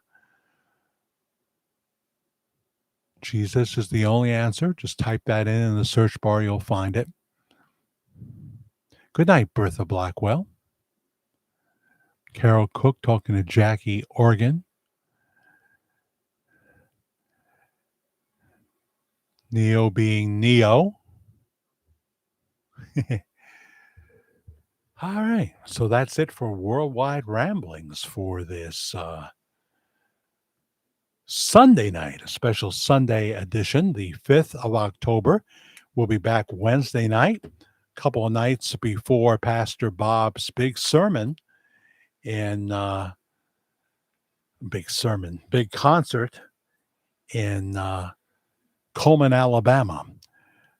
As the other guy is saying, I would love anyone in my audience that's going to be there to try to get me something that you could send me and we could put it on the air through my email, jackthefairguy@gmail.com, jackthefairguy@gmail.com. We would love to have something submitted from someone, whether you're in my regular audience or just happen to be watching me now.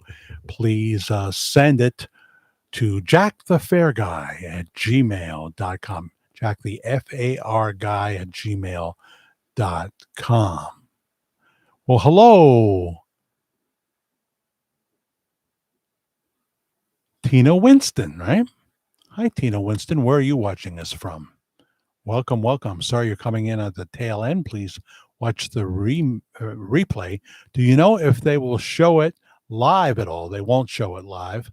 No, I don't think they want to show it all either, but maybe they will hopefully record it and we'll get to see segments perhaps. You don't want to show your whole show because I have a feeling everything's gonna be all right. I've got a feeling.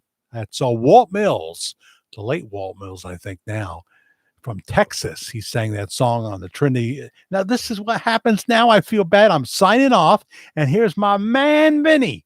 Jack always going offline by the time I get here. Yeah, I started at 8:30, you know. This was an 8:30 show. Are you just getting off of work, Vinny? I actually thought that as I was out on the lawn today. I said, I'm going to be doing the show, and we'll get to the very end, and Vinny will come on.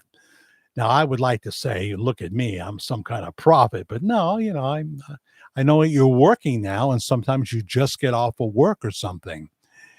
Hey, Vinny Boombats is Neo's name for you. Where he came up with that, I'm not sure. You were working, huh? So was that in the entertainment capital of the West Coast, or was that the other place? Which one were you working at? I'm getting a little confused here. Whenever I get there, I try to be early. Yeah, you were in Nevada, where it's probably 100 degrees. If you ever get a chance to see the Night Kings in concert,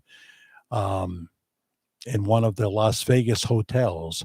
Night is spelled Nite, Kings, the Night Kings. I think it's all one word. Got my friend Mike Candido is in that group. They sing doo-wop and other stuff like that. And he is also the drummer for Gary Puckett in the Union Gap. And also now the Fortunes. Well, I think he's the drummer for the Fortunes. Yeah. They had two big hits. Remember, Vinny? Here comes that rainy day feeling again. Or You've Got Your Troubles, I've Got Mine. That was theirs earlier than that. And he goes out with them as well as having the Night Kings back where he lives. He lives in Las Vegas. He's right from this city that I'm talking to. That's where he was born and raised. And I grew up with him. He's a few years older than me. And at one time, Mike, I'll take his picture down off the wall for the Wednesday night show, 10 p.m. East Coast time. At one time, he lived right in this house in the 90s on the other side where Karen has her bedroom, you know. Mike Candido, Michael Candido. Look him up and you'll be able to see his schedule. Michael Candido, Mike Candido, Candito. George Carlin told me why we can't get new juicy details with Pastor Bob. It's a big club. And we ain't in it. Yeah.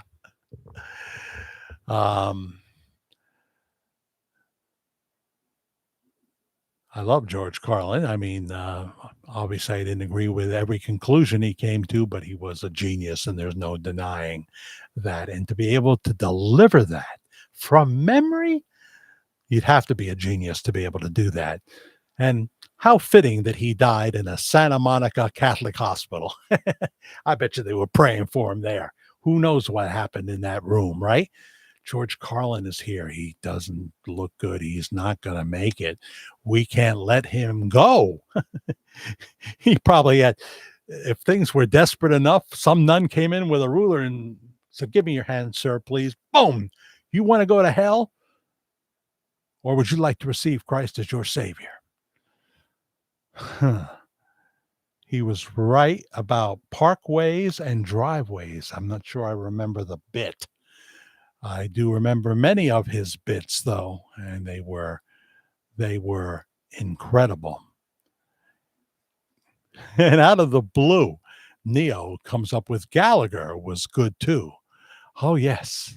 Just don't sit in the first two rows, right? I think he gave people plastic to wear because at some point he was going to pick up his sledgehammer. The watermelon would be sitting right there on the table, and Gallagher would hit that sucker with all the strength he had, and that watermelon would go spattering around the first couple of rows. Okay, I wonder why we drive on a parkway and park on a driveway. See, that is something that all our lives we hear that, and we never question it. Rhode Island is neither a road nor an island. Who said that one? I can't remember. I don't think it was George. No, somebody else. But yeah, there are those crazy things. Why are they named that? And there are many other examples. Jack, you still signing off? Well, you know, I got to give some time to Vinny. But I'm trying to keep him going, Jody. I know he is. And you know, you're in the gold club, you know, you're in the gold club. By the way, where is Richard Lyon? It's been a while now. It's been a while. But, you know, Richard is a busy man, and sometimes you need a break. I get that. And he doesn't usually come on the Wednesday night shows unless it's real quickly. And there comes a time when, you know, nothing lasts forever except the love of the Lord, the judgment of the Lord, death and taxes. Yeah. Oh yes, and that those army rations, they last forever too.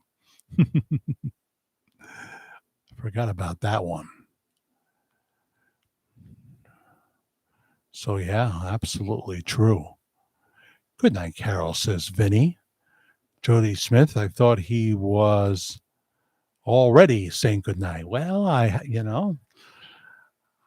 and it's not just Vinny that I would do this for. I would do it for any number of other people that have never hit the Cash App or the thanks button. I would do it for because I hate making people miss out. I can't believe we went 2.5 hours, and it was you, Vinny, that inspired that by triggering me to go telling my stories about the late great Jonathan Harris, Dr. Zachary Smith. Can you imagine, though? This guy did a million things. He worked to his death. He was a prominent voiceover announcer. He voiced a lot of stuff, made a lot of money doing that. And yet we remember him most as Dr. Zachary Smith on Lost in Space. It's just the way it is. I think I think that Michael C. Hall has finally come to terms with the fact that it's Dexter they want. Now, if you have a band, and I believe he does have one, just like the Bacon Brothers do, they'll come see him. Sure, they will. They want to see him. But in terms of your acting projects, he's come to terms with the thing that made him filthy rich, Dexter, is what people still want to see in 2025. So they close out episode 10 of Dexter Resurrection with him coming to terms with being Dexter, and that he's not going to try to stop doing this. After all, he's only killing the baddies. He's but going to try to have a life outside of being Dexter. But I'm exactly who I'm supposed to be. And then he looks somewhat into camera and says, exactly what you want me to be. I thought that was the coolest ending of a season. No cliffhangers, nothing like that. You already know he's coming back. The show did outstanding numbers. And he looks to camera and says, exactly who you want me to be. Ain't it the truth? We love it, Michael. Can't get enough. 10 episodes go by too fast. You'll see that on Paramount Plus / Showtime. Paramount Plus bought Showtime. And now we're talking about Cardinal Glick.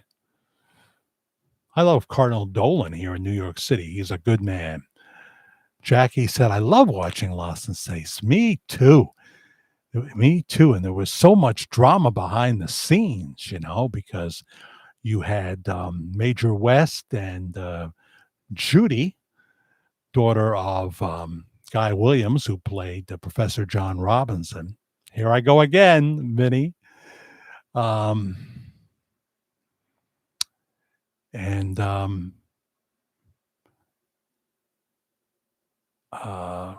Major West, played by Mark Goddard. He was married and she was married, yet when they saw each other, they were very attracted to each other. But according to Marta Kristen, maybe according to Mark Goddard, they never acted on it. They were faithful to their vows, and they never acted on it. Bill Mumy fell in love with the young Angela Cartwright on the very first day he met her, stayed in love with her. She wouldn't, obviously he was very young then, and she was young too, older than him. But it was after the show ended production and he found a way to get back in the same school on the Universal lot that she was still attending, because she was working after Lost in Space. And that's when he bought a cool car, and she said, all right, I'll go out with you. And they had a torrid love affair for a long time. And the robot guy was really cool. the voice of the robot was not him. It was another very gifted voice actor. Guy Williams was the guy. Vinny. You know this. You're Zorro, for goodness sakes. You're legendary in Spain. Legendary in Spain. Now they want you to star in Lost in Space. You're the top guy as Professor John Robinson. And so it's going to pay nice, and you decide to take the role. And in the pilot, there is no Dr. Smith, but they knew they needed a villain. They needed a villain. They made him very dark. Jonathan Harris knew that would make him very unemployable, maybe by 5 episodes. So he started monkeying with the role, and he got away with it, and they loved what he was doing. And but all of a sudden, here's Guy Williams, who was Zorro, is now playing second bananas. Some scripts he didn't have very much to do at all in, And one time, Jonathan Harris was really affected by this. And so he saw him sitting by himself, during a break, and he went over to him. And he said, Guy, I feel like we could have been really good friends. I have a lot of respect for you, and I feel there's bad blood between us, and I never intended there to be. And I just want to tell you, and Guy Williams interrupted him in mid-sentence and said, all right, I don't need that. So that's enough of that. And he walked away. And Jonathan Harris said, he didn't need me to do that. I felt like killing myself after that moment, He didn't need to hear that from me. It was obvious what had happened. He didn't necessarily blame Jonathan Harris for becoming the star of the show, But it just was the thing. Dr. Smith was just incredible. Hi, Jack, says Stephen Spielich. Welcome. Will the Weekend Review become a new show? See, you make a good point. I forget what I put in my own title because I didn't write it down. And that's a whole bunch of stuff that probably people don't want to hear. But I will do something, as you mentioned it. Number one, will these hostages, what is there, 20 still alive, 28 dead that Hamas claims to have, will they still be released? I think so, because in the return for 20 living human beings, maybe, and I definitely want to see them released, don't get me wrong. It's wonderful when you see them being released. In return for that, we're giving them thousands of cold-blooded killers, of Palestinian killers. Thousands are going to be released into the charge of where will they go? Iran? Can't go to Gaza. They know that. Israel is already occupying the Gaza Strip. Don't make any nightclub jokes about that, Neil. And so they always get thousands, and we get a few dozen. So they probably will, because they know that Benjamin Netanyahu's already been given the nod of approval, not that they need it, from President Trump to do what you have to do if Hamas backs down. And I fear it would be the obliteration of just about everybody on the ground in Gaza. And we've killed so many innocent kids already. I know some people say, oh, kids today, terrorists tomorrow. I know that saying exists. The only other thing is Tucker Carlson, who I love. He's going to be live on Wednesday nights on his TCN network, which you have to subscribe to. We'll probably see the replay or some of it on YouTube and other platforms like X. He's going to be live with a monologue and then a guest, at least one guest. I don't think it'll be the pace of the Fox show, but people miss that. They miss live Tucker doing his opening monologue. But he's become quite controversial, a lot of conspiracies, and then here's his attitude towards Israel, because he's very concerned about the way Benjamin Netanyahu handled things in Israel, killing a lot of innocent kids and stuff like that. But he fancies himself almost an evangelist now, and he doesn't know enough about the scriptures. He's not Charles Stanley, God rest his soul. Well, I'm sure he's with the Lord. Um, to know, and I could do a study on this, but who would watch it if I do it? Talking about the significance of Israel.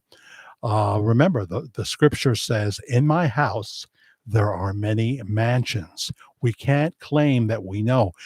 Tucker's big thing right now is he says the chosen people are not Israel. Well, yeah, they are, but the chosen people are the ones who accept Jesus. Isn't that right? You know, I understand what he's saying. But the Lord talks about a day where a certain number, I want to say 300,000, will come to a saving knowledge of Jesus Christ. Jewish people coming to a saving knowledge of Jesus Christ.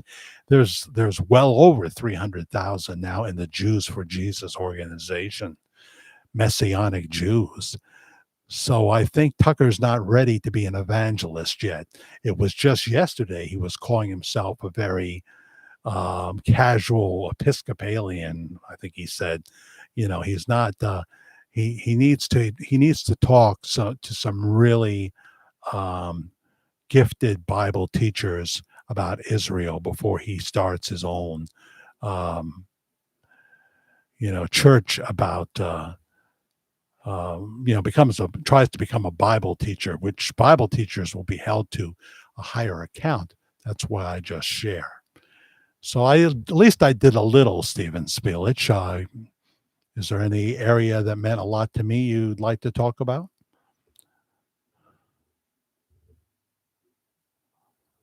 Sam Semi hits the thanks button for 279. 279. Thank you, Sam Semi. You hit it last night as well. So I appreciate that very, very much. No worries, Gloria. Love Jack's show and the people here. That's okay. Not everybody has Cash App on their phone. I realize that. It works for me because I pay a bill, a very important bill every month from Cash App, and you can receive money from your children, send money to your children. You have to go into the Google Play Store. I'm not talking to you, Gloria, like you should do this. I'm just saying how you do it is you go into the Google Play Store, you'll see the Cash App green symbol, and you have to load that app, and you have to link your checking account, and then you can even use it on your channel. You can tell them your Cash App handle, and say, I mean, I know I've watched preachers and they have like 8 different ways, 8 different ways to bless them. This is just a tip jar. My Cash App is just a tip jar. I have a small budget that I really need to meet. Otherwise, I could end up still greeting people in Walmart, and I don't want to do that. I'd rather use my gifts here, and been doing this kind of thing since 1977. So obviously a lot of people get to retirement, they retire, and in my case, something unexpected, a big unexpected monthly expense occurred. And so I need to bridge the gap, so to speak. I need to bridge the gap. So thank you, Sam Semi. And don't worry about that at all, Gloria. Don't worry about that at all. Best keep muscle tone by swimming. Yes, Karen's going to go back to her exercises and do some swimming. She's been approved for that. She's got her letter to give the YMCA. And it does help. It does help for any kind of arthritis. Totally true. Swimming exercises. Very, very good. You can have a teacher if you want. They have classes there, So you can do that. I have the same problem too, Neo, doing karaoke. What problem is that? I need to figure out what song covers to do. Yes. I would stay away from Lick It Up by Kiss. I wouldn't do that one, Vinny. Not that one. You could do Beth. um, what's my favorite Kiss song to talk up? That's easy. When I was on the radio, the song by Kiss I most enjoyed talking up. No, not that one, not their signature song, but I Was Made for Loving You. That's a good open. Oh, yeah, baby. Oh, yeah, baby. Those were the days, my friend, I thought they'd never end. Now I talk about Bob Joyce on the YouTube for a bigger audience than I ever had on the radio. They come from far and wide. They help me hit my stride. So, although those were the days, it's very nice in 2025. That's the best I can do. Let's see here. Beth, I hear you calling, but I can't come home right now. Me and the boys, what are the boys doing? Well, we know what they're probably doing. Homer, you're still here talking to Neo. Saw the Kermit videos on your YouTube. That's right. Neo has a YouTube channel. And God gave rock and roll to you. Oh, yeah, you were talking earlier about the Newsboys. Yes. The Not Ashamed song was a big hit. Got to see the Newsboys with my son and daughter. Back then, when I was on the Christian Network, we would often get complimentary tickets.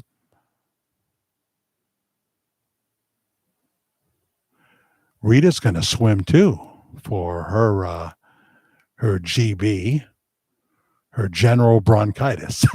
No, I know it's not that. Faith Lloyd drops in. Hi, Faith. We were saying goodbye half an hour ago, but you know, I do really appreciate the family here. I just got on here. I know. But we started at 8:30, 2 hours ago. Karen's gone off to bed now. Any chance of watching a Dark Shadows episode or two tonight has gone out the window. But that's all right. We'll see it tomorrow. I mean, we're on our fourth time of watching the show. 2-3 episodes a night. I even do Journey songs. You need a good voice for them. If you're going to do justice to Open Arms, you need a good voice. Yeah. You have done Beth. Oh, okay. I'll tell you a good song if you have a range, Vinny, is the climax song. What's his name? The guy who sings lead for Climax also was the lead singer of The Outsiders. Time won't let me, time won't let me, time won't let me. Good song from the 60s, and then in the 70s, he reappears with Precious and Few are the moments we two can share. Good song for karaoke, Vinny. I would go with that. I would go with Precious and Few. If you have a really low voice, obviously you want to do, is it Wicked Love?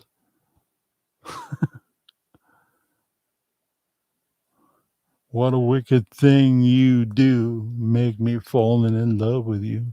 I better stop before I get myself in trouble. Yes. I had forgotten that song, but I used to play it on the radio, Neo. God gave rock and roll to you. Yes. D-Lie-All. Hey, all. Don't forget to hit that like button. You know, I was saying goodbye 35 minutes ago. But this is going to be another, let's see, how are we time-wise? We're not far from the 2-hour mark. Song at the festival in Bill and Ted 2, Neo. Huh. I never saw Bill and Ted 1, much less 2. There's a question. What movie this was the sequel better than the original? I can't think of one. I can tell you when it comes to Back to the Future, I know one was the best, but two was pretty good, and three was fine. You know, it was fine. There was some great moments in it. Here's Brad coming up the stairs to go to the bathroom. Jack, don't like how some preachers here on YouTube are monetized and are using the thanks button as donations, but they are not really donations. Well, like me, every year they have to go see the tax man. Be lucky I don't take it all, the tax man. So everything they use on Cash App, they had better be bringing that information in February. That's my month. In February, you gotta send it all electronically to your tax person, and they've got to pay tax on what they get in Cash App. Now you say, well, they're tax exempt. Yeah, I don't know how that works there. But well, the king of this, maybe you know his name and maybe you don't. Nobody does it better or has done it better over the years than Mike Murdoch. Mike Murdoch. God has your assignment. The assignment is his best sermon.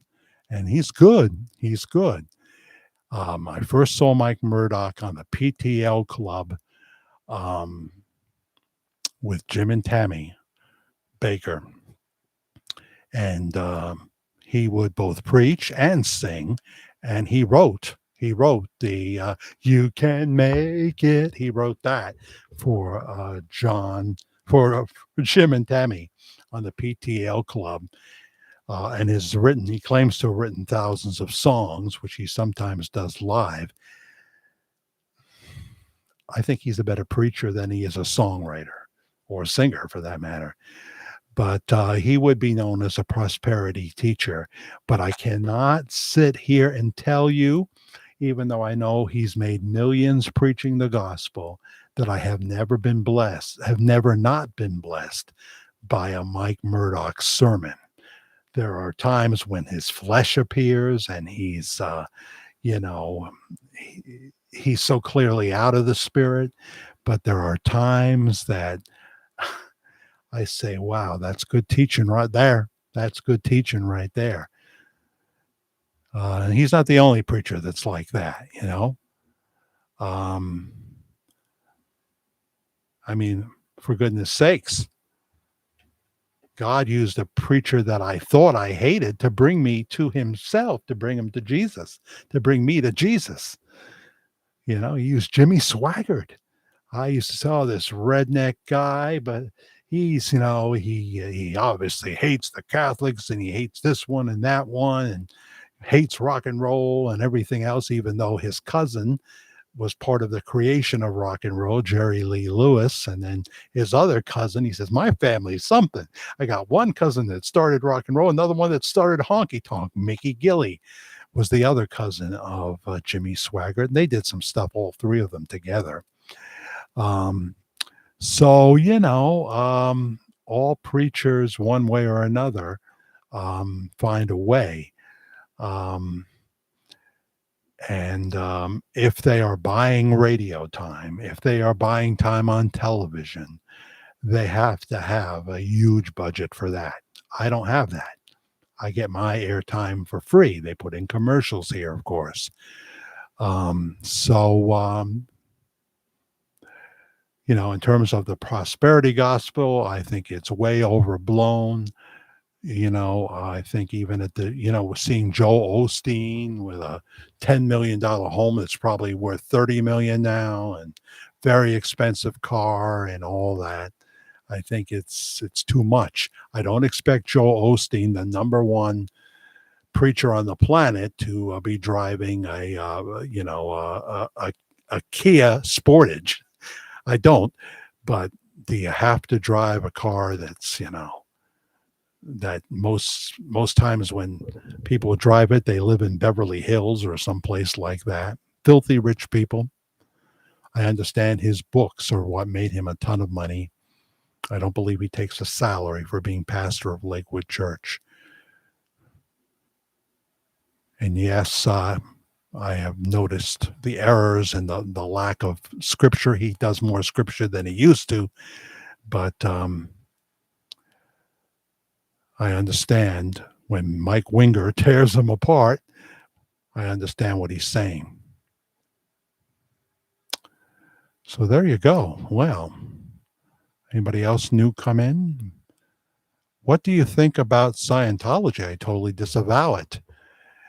I totally disavow it. I totally disavow the whole, this is a shot that I'm taking that only some of you will know I'm taking, the whole personality test thing. When I lived in Hollywood at the corner of Wilcox and Yucca, right around the corner from Capitol Records, I had no car. I used to take the buses, but my jobs sometimes were close. When I got my permanent security post, it was definitely within walking distance in Hollywood. I made sure that I didn't want to go to downtown LA any more than I had to. So the Church of Scientology was right there on Hollywood Boulevard, and I passed it often on my way to either a favorite restaurant or whatever I was doing at the west end of Hollywood. And they were always somebody saying there, come in for a free personality test. Come in for a free personality test. That was the hook to get you in there, you know. And of course, the stars like Tom Cruise and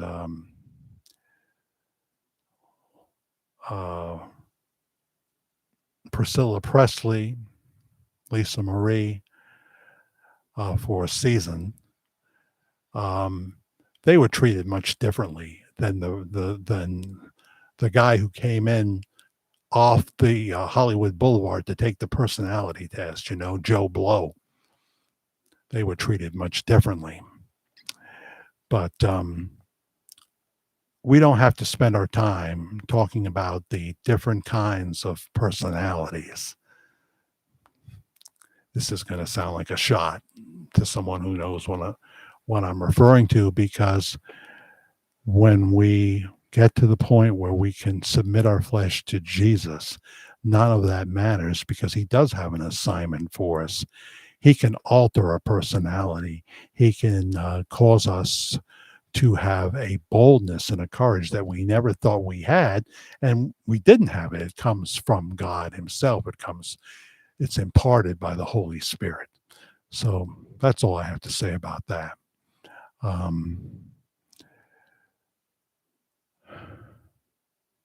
Yes, say the name of your channel more. I've often thought that, Faith Lloyd. Neo, say the name of your channel. Don't say anything else. Just say the name of the channel. I only have some karaoke recordings done on my iPhone to voice memes or memos. Not the best recordings. I have a karaoke machine and record on the phone. I see. Yeah, they're still doing it in the bars and the clubs, aren't they? They're still doing the karaoke. Very, very good. So that's all she wrote, everybody. Dexter got a bit silly at times. Yeah, I agree. A little too far-fetched, including in Dexter Resurrection. I noticed some things, but other times it was, it's just spot on. I never get tired of seeing Michael C. Hall play Dexter. And, I love the character of Deb, except she was always cursing, often using God's name in vain. And I don't miss that, because I feel like I'm a sellout when I'm watching something where that's being used, So if they can find a way to get Jennifer Carpenter back, who was actually married to Michael C. Hall for 3 years. Did you know that? I think 2011 to 2014. I didn't know that until recently. Um, and of course, when they did the prequel, um, they had Deb, a young teenage Deb, and she had the potty mouth too. Christian Slater was great as Harry, the dad. Supposed to be a younger version, but he's not that young anymore, but they dyed his hair and what have you. And of course, the young gentleman who played young Dexter, Bruce, right? Can't think of his name. I got to get that name. He was great. Dexter, uh, First Blood. There was talk that they weren't going to renew the prequel. And then they got a lot of comments, a lot of negative comments, and they're sensitive to that because when they killed Dexter off and Dexter New Blood, they almost they almost got lynched by the fans. They won't make that mistake again. They realized there was a strong outcry for another season of the prequel. So it's in limbo unless something's happened recently, but they may do a prequel before you see the second season of Dexter Resurrection. September, it looks like. Another 10 episodes and it'll be gone. Shortage of my Kia Souls. I had a Kia Soul. I did. It's a good car. Liked it very much. Yeah. So there you go. My goodness.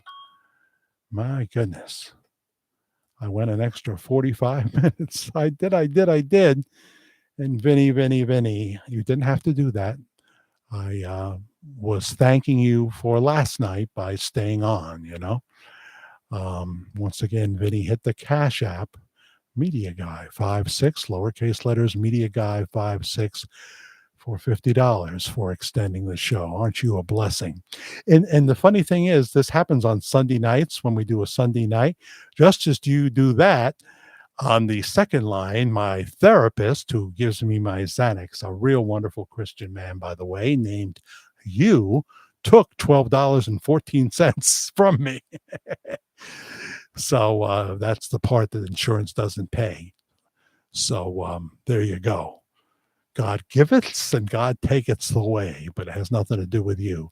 Thank you so much. I'm curious to what you wrote, GD. I hate saying GD because it sounds like I'm not saying the Lord's name in vain, Maybe you better include your middle initial there. Just wanted to send my best to your Karen. Well, I developed severe rheumatoid arthritis just before I was 15. Oh, my God. Within 3 months, I had to have both my hips replaced. I lost half my body weight and my feet needed operations and a knee replacement. Hips still going fine after 40 plus years. Well, that's good. But the knee was a disaster. Last month, I was told I have a full spine and neck osteoporosis. Unexpected, but what can you do? LOL.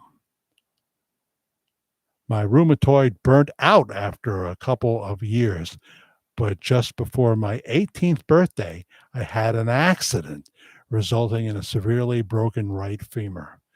Well, you had more than your share. They messed it up, so the knee ended up just as much a mess as the other.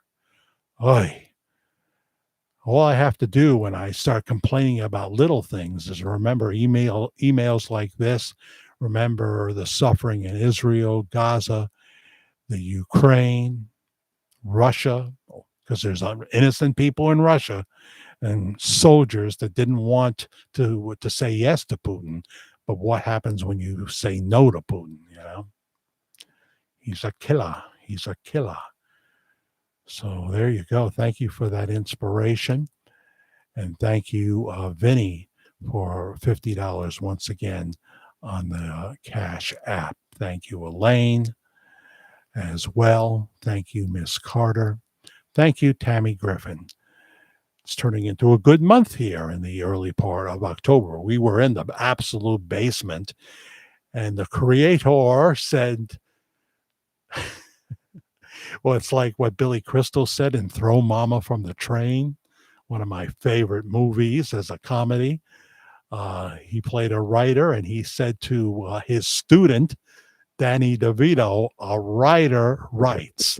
So when I see that my views have crashed and that nothing's happening, and that I start realizing, well, you're going to be in trouble at the end of this month, or actually November 21st, if you don't start creating something. And so I say, what can I do that will be least offensive to Pastor Bob Joyce?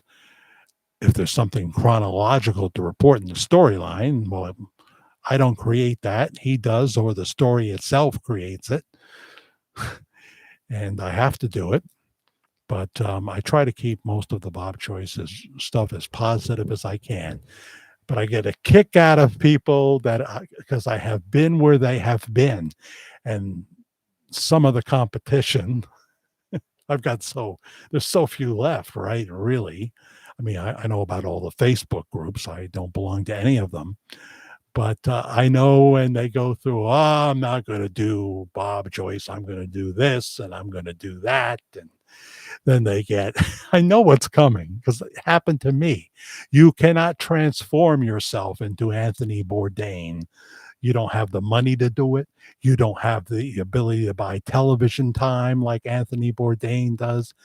You just don't have it. You can't do that. So they go off and they stop mentioning Bob, and then they look at the views. I have been there. I'm not laughing. I'm just saying I knew what was coming. I knew what was coming. And I am not at all surprised to see that the great folks at George Magazine, Dave Blaze, and of course Gene Ho, are looking to how they can expand the video reach, looking for podcasters, because it's 2025 and print is a real hard sell. And there's going to be good stuff, great stuff you put in there that people will never see.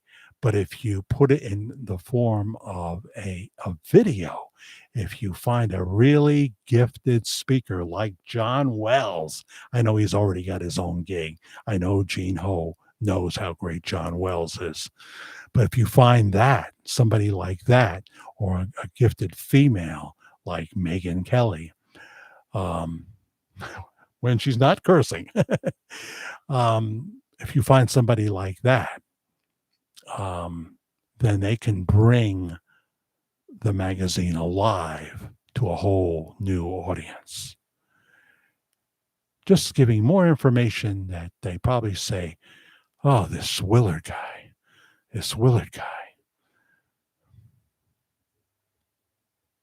Just saying, next George Live, Bob Joyce concert in the afternoon of Saturday. Just saying. Don't look for a sumo wrestling event. Don't put in a knife throwing act. Your audience is female, of a certain age, and never have speaker after speaker after speaker. But nobody will want to hear my advice. Nobody want to hear from me. No. Oh, Neo. Neo is selling all his marketing ideas here. Well, if you say them here and the wrong person sees it, they'll take it from you. Jesus came to create a new covenant. Those of the Jewish faith only follow the Torah. Well, as I say, Jesus has many ways to bring Jews to Christ. And in my Father's house, there are many mansions. Jesus decided to come to earth as a Jew. He's coming back to earth as in the land of Israel. There's something obviously very special about Israel. Doesn't mean Benjamin Netanyahu didn't make mistakes, in his very fitting reaction to October 7th, that he wasn't too heavy handed and what have you. But remember, we're dealing with Hamas. They use children as human shields. So that's it for Worldwide Ramblings for this Sunday night. I thank you all for joining me. And we'll be back Wednesday night after Tucker's live show. He'll be on at 8 o'clock live on the TCN Tucker Carlson Network. You have to subscribe. It's not costly. He'll do a monologue and then he'll have a guest, but it'll be live because we like our Tucker live, or at least live to tape, with an opening monologue. And don't always agree with him these days. Don't always agree with Candace Owens these days, but they're still, gifted speakers. Any of the songs for Kermit to sing?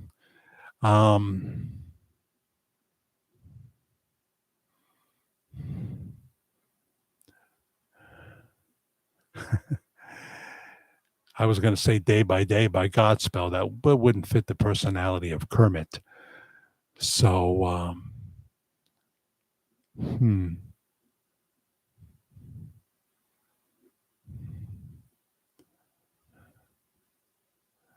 Nothing comes to mind off the top of my head.